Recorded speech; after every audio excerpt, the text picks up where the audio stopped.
Hello and welcome to this week's special edition of NCBA's Cattlemen to Cattlemen. I'm Kevin Auctioner. Thanks for joining us. Each week, our crews travel all across the U.S. to tell the stories of the farmers and ranchers who work day in and day out to help raise quality, wholesome beef. This week, we're revisiting some of our favorites from these day-in-the-life stories. So let's get started. We begin in Kansas, where Brian Baxter shows us what life is like back home for NCBA President Tracy Brunner. Make a trip through the Flint Hills of eastern Kansas and you just might find Tracy Brunner doing what he loves to do, saddling his horse, riding out to check cattle, and tending to the business of his family's enterprise, the Cow Camp Ranch. Well, actually, we're the third and fourth and now fifth generations of Brunners farming, ranching, raising cattle here in this part of Kansas. Our operation has evolved into a fairly diversified portion of the beef industry. We have everything from conception to consumption represented in our family entities. On a daily basis, Tracy leads the feedlot and livestock marketing side of the business, but the Brunner family works together with Tracy and his two brothers as well as their wives and children, dividing responsibilities in a diverse farming and cattle operation. Over time, we have become involved in genetics and seed stock production, where we raise bulls and females that go throughout the United States.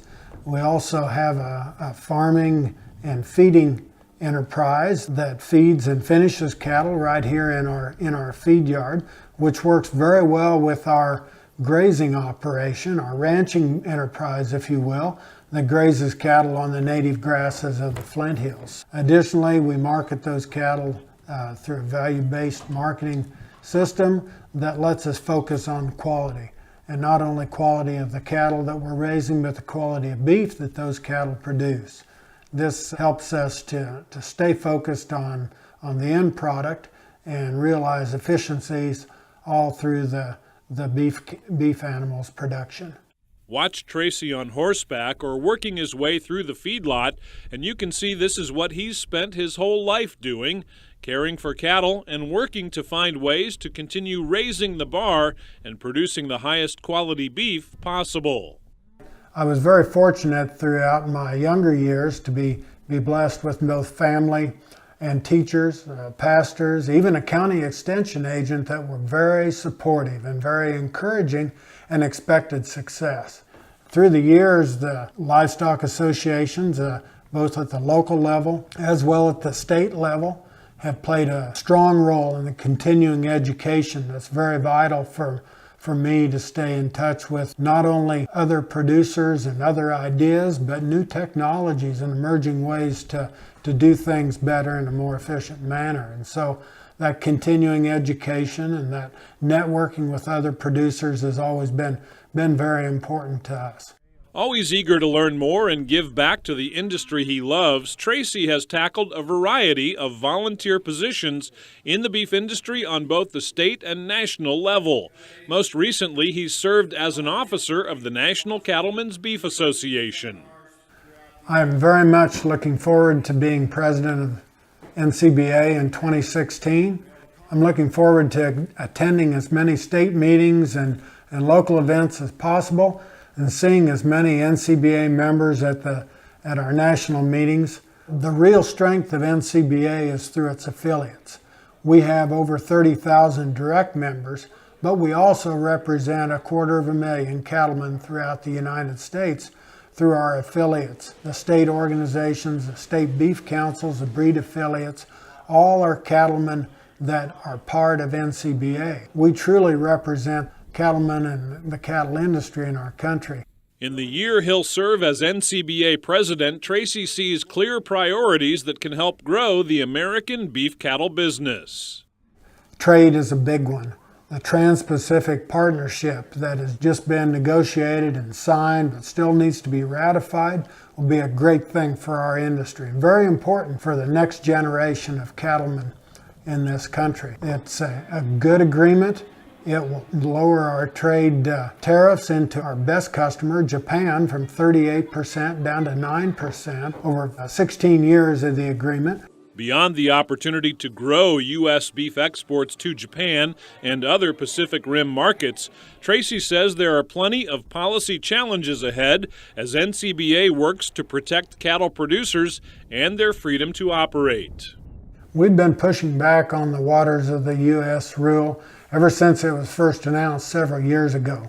It's a classic example of government overreach into areas that just don't need to be under federal control. You know, in the second term of this administration, we've already seen an escalation of the initiatives and the use of the executive order to further the agenda of the administration. We're going to continue to need to be vigilant, to push back in places where things like additional monument designations are used, listing of endangered species are brought forward that will encroach on private property rights and the use of public lands that are both so very vital to our cattle industry and our beef production systems throughout the country. As always, there's no shortage of challenges to face, and in 2016, it's likely that Tracy Brunner will spend more than 200 days away from his home ranch, serving as president of the National Cattlemen's Beef Association and speaking out on behalf of the industry he loves. He'll do so to help ensure a future for family members growing up on his own ranch and for all those who hope to have a future in America's beef industry. My hope and prayer would be that as many as possible could enjoy the independent lifestyle, the opportunity to run their own business, to work the land, raising animals, maybe working with their family, providing the high quality food, the highest quality protein that the world knows. I've never been more optimistic about the potential for our industry. With the globalization of economies and new technologies that continue to bring us closer and closer together, all the consumers of the world want to eat better, and that includes our high-quality beef, the premium protein. On the Cow Camp Ranch in Kansas, I'm Brian Baxter reporting for NCBA's Cattlemen to Cattlemen. Every day, Tracy and the rest of the NCBA staff here in Denver and in Washington, D.C. is working on the issues that matter to cattle-producing families. You can help in the fight for our industry's future by becoming an NCBA member. Just call 1-866-USA-BEEF or go online to the website beefusa.org.